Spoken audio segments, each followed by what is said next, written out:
আমি যদি আপনাদের বলি একটা সময় পুরোটা বাংলাদেশ পানির নিচে চলে গিয়েছিল, এটা কোনো নাটক সিনেমার কাহিনী না।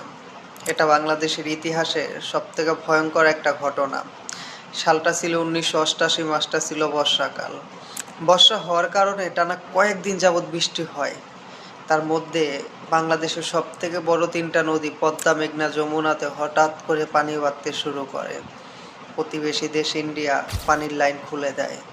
সেখান থেকেও পুরো দেশে পানি ঢুকতে শুরু করে। কয়েকদিনের মধ্যে পুরো দেশের 70% এলাকা পানির নিচে চলে যায়। বাংলাদেশের রাজধানী ঢাকাও প্রায় 70% ডুবে যায় পানির নিচে। পুরোটা দেশ একটা সাগরে পরিণত হয়। মানুষ বসবাসের জন্য আশ্রয় নেয় বাড়ির ছাদে, চালে, গাছে, নৌকাতে। একটা সময় পুরোটা দেশে খাবারের সংকট দেখা দেয়। বিশুদ্ধ পানি নেই, থাকার জন্য ঘরবাড়ি নেই। ভয়ঙ্কর অবস্থা। এবং 2000-এর বেশি মানুষ মারা যায়।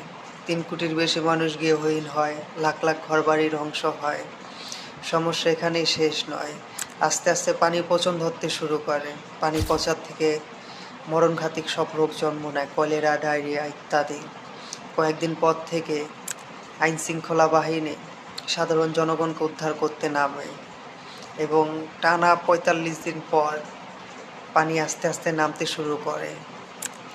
এবং এটা শুধু বন্যা ছিল না, 1988 সালের এই বন্যাটা পুরোটা দেশকে একটা মৃতভূমিতে পরিবর্তন করে এবং এখনও প্রতিটা বাঙালির মনে এই দাগটা গেঁথে আছে। এটা আমাদের বাংলাদেশের ইতিহাসের সবথেকে ভয়ঙ্কর একটা ঘটনা।